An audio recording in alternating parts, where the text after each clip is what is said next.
الله عنه وارضاه. وما هي؟ قال اليوم اكملت لكم دينكم واتممت عليكم نعمتي ورضيت لكم الاسلام دينا.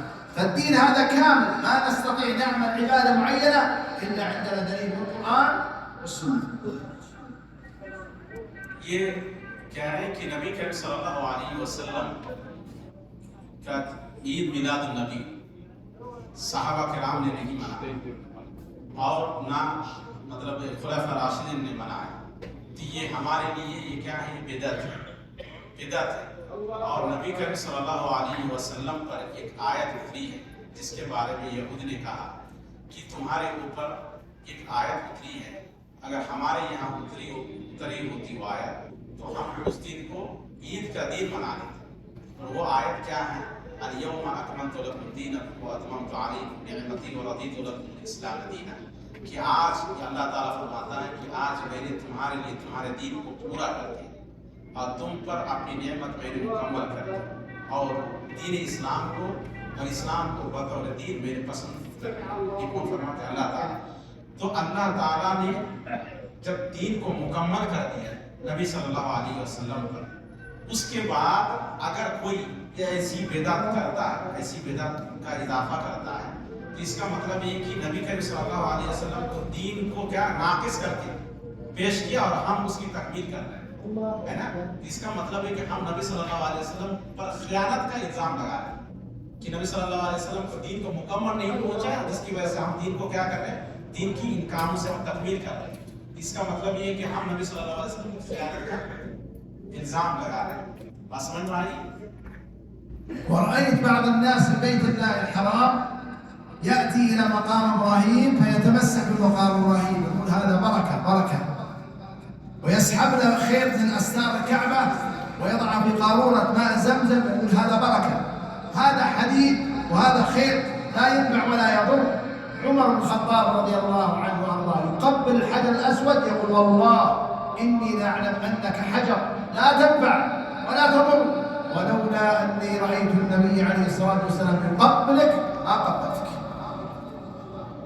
कुछ क्योंकि हमने कुछ लोगों को देखा है वो जाते हैं मकाम इब्राहिम को छूते हैं और उससे बरकत लेते हैं। कुछ लोग जाते हैं जो गिलाफ काबा है तो उसका धागा निकालते हैं और एक ही जमजम के पानी में जमजम के बोतल पे वो डालते हैं और ये सोचते हैं कि इसमें बरकत है, इसमें बरकत है। काबा के गिलाफ को छूते हैं और उससे बरकत लेते हैं। तो ये सब ये कह रहे हैं कि ये सब काम, ये जो धागा आप वहां से निकालते हैं, ये धागा आपको फायदा नहीं देगा। जो मकाम इब्राहिम को आप छूते हैं वो तो पत्थर है, वो पत्थर आपको फायदा नहीं देगा। उमर रज़ी अल्लाह ताला अन्हु कहते हैं कि हजर अस्वद को बोसा देते हुए कहते थे कि मैं जानता हूं कि तू एक पत्थर है, तू ना नफा पहुंचा सकता है ना नुकसान पहुंचा सकता है। अगर मैं नबी सल्लल्लाहु अलैहि वसल्लम को तुझे बोसा देते हुए नहीं देखता तो मैं तेरा बोसा नहीं देता। ये कौन कह रहा है? उमर रज़ी अल्लाह ताला अन्हु कह रहे हैं। तो ये पत्थर हमें ना फायदा पहुंचा सकता है और ना ये गिलाफ काबा हमें फायदा पहुंचा सकता है, ना उसमें बरकत है। हम क्यों कर रहे हैं, क्यों बोसा दे रहे हैं? इसलिए कि नबी सल्लल्लाहु अलैहि वसल्लम ने उसका बोसा दिया, जैसे उमर रज़ी अल्लाह ताला। أو بعض الناس يكون مريض يأتي إلى الكعبة وأستار الكعبة يتمسح بها ويقول هذا بركة بركة. هذا حجر وخيط وقماش لا ينفع ولا يضر، ما ينفع ولا يضر. كيف تطلب من القماش والحجر أنه ينفع ويضرك؟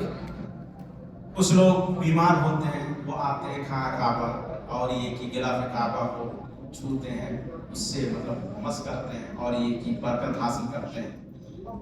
कह रहे हैं कि ये असल में तो कपड़ा है, ये पत्थर है, दीवार पत्थर है या कपड़ा है या धागा है, उससे इंसान को कोई फायदा हासिल होने वाला नहीं।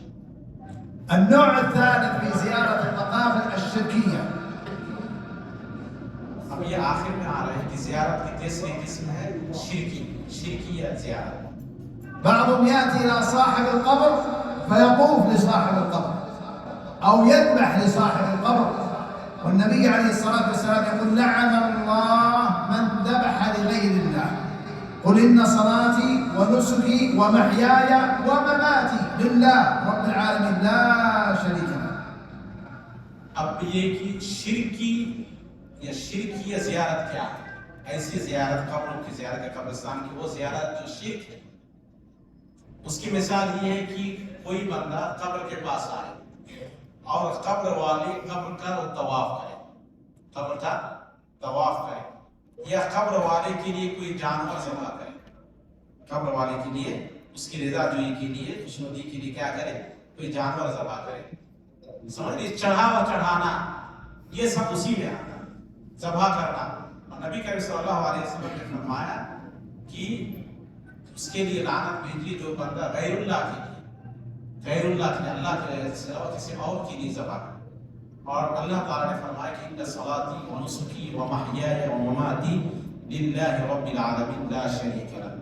अल्लाह ताला ने फरमाया कि नबी सल्लल्लाहु अलैहि वसल्लम से अल्लाह ताला फरमाता है कि तुम कहो कि मेरी नमाज, सलात और मेरी कुर्बानी जो भी हम कुर्बानी करते हैं, मेरी कुर्बानी, मेरा जीना, मेरा मरना, ये सब किसके लिए?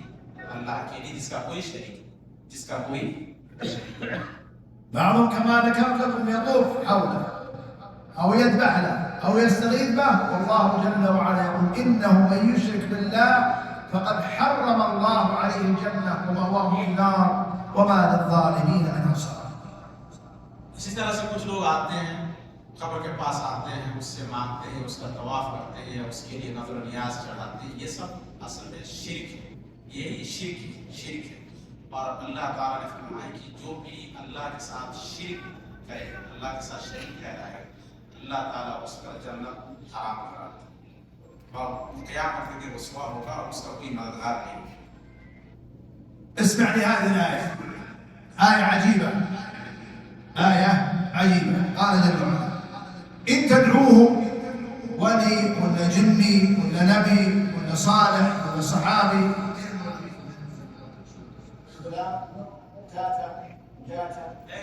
كثير تشتي يأتي إلى صاحبه يقول يا سيد العارفين والعارف ما يعرف، يقول يعني أنت تعرف بحالي، ما يحتاج يشرح، هو أصلا ما ينفع نفسه، كيف ينفعني؟ والله يقول وما أنت بمسمع من في القبور إن الذين تدعون من دون الله عباد أمثالكم، يعني مثلي مثله، كيف تدعوه عملا أصلا منقطع؟ होता है कि कुछ लोग कब्र के पास आते हैं, किसी पीर के कब्र के पास, और वहाँ अपनी हाजत बयान करते हैं और उस हाजत रवाई की उससे दुआ करते हैं। ये कह रहे हैं कि वो आपकी हाजत कैसे दूर कर सकता, जबकि उसे खुद जरूरत है कि आओ उसे कोई उसके लिए दुआ करे, वो खुद मुहताज है, तो आपकी मुहताजी कैसे दूर कर सकता है? आपकी मुहताजी कैसे दूर कर सकता? दूसरी बात ये कह रहे कि अल्लाह ताला ने खुद फरमाया कि जो बंदा कब्र में है उसे आप सुना नहीं सकते, जो बंदा कब्र में है उसे आप सुना नहीं सकते। तो आप मतलब ये सब जो करते हैं ये सब शिर्क है। قال جل وعلا إن تدعو طيب كل البشر تأكلهم الدود إلا الأنبياء، هذا قول النبي عليه الصلاة والسلام. قال الصحابة ذات مرة صلوا علي حيث كنتم، قال الصحابة رضي الله عنهم كيف نصلي عليك يا رسول الله وقد ألمت عن أكلتك الديدان؟ قال عليه الصلاة والسلام إن الله قد حرم على الأرض أن تأكل أجساد الأنبياء. जो भी मरेगा कब्र में, जो भी दफन होगा उसको जमीन खा जाएगी, जो जमीन के मिट्टी के जो कीड़े हैं, कीड़े खा जाएंगे, सिवाय अंबिया की जिस्म के। अंबिया के जिस्म जितने अंबिया हैं सबके जिस्म बदन महफूज है। नबी करीम सल्लल्लाहु अलैहि वसल्लम ने फरमाया कि अल्लाह ताला ने जमीन पर हराम कर दिया है कि वो अंबिया के जिस्म को खाए। अंबिया के जिस्म जैसे हैं, जैसे थे पहले का दफन किया वैसे ही। وفي هذا الدين ما في مجاملة. قال عليه الصلاة والسلام استأذنت أن أستغفر لأمي، أم النبي عليه الصلاة والسلام، أفضل بشر، فلم يؤذن لي، واستأذنت أن أزور قبرها فأذن لي زوروا القبور فإنها تذكركم الآخرة. नबी करीम सल्लल्लाहु अलैहि वसल्लम ने फरमाया कि मैंने अपनी माँ की मग़फ़िरत की इजाज़त चाहिए, मग़फ़िरत तलब करने की इजाज़त चाहिए, तो अल्लाह ताला ने मुझे अपनी माँ यानी नबी सल्लल्लाहु अलैहि वसल्लम की माँ, अपनी माँ की नबी सल्लल्लाहु अलैहि वसल्लम ने उनके लिए मग़फ़िरत की दुआ करने की इजाज़त नहीं दी। मैंने अल्लाह ताला से उनके कब्र की ज़ियारत की इजाज़त चाही तो अल्लाह ताला ने मुझे इजाज़त दी। और नबी सल्लल्लाहु अलैहि वसल्लम ने फरमाया कि कब्र की ज़ियारत करो कि कब्र की ज़ियारत से आखिरत याद आती।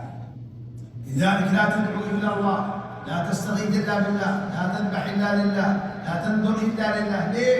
لأن الله يقول ولقد أوحي إليك وإلى الذين من قبلك لئن أشركت ليحبطن عملك ولا تكونن من الخاسرين. والله يقول إنه من يشرك بالله فقد حرم الله عليه الجنة مأواه النار وما للظالمين من أنصار. अल्लाह ताला के अलावा किसी से मांगना, किसी से दुआ करना, नजर नियाज करना, मदद मांगना, ये सब शिर्क है, ये सब शिर्क है। और अल्लाह ताला ने फरमाया कि जो बंदा भी अल्लाह ताला के साथ शिर्क करेगा तो अल्लाह ताला उस पर जन्नत को हराम करार दिया है और उसका ठिकाना जहन्नम है और क़यामत के दिन उसका कोई मददगार नहीं। طيب في سؤال؟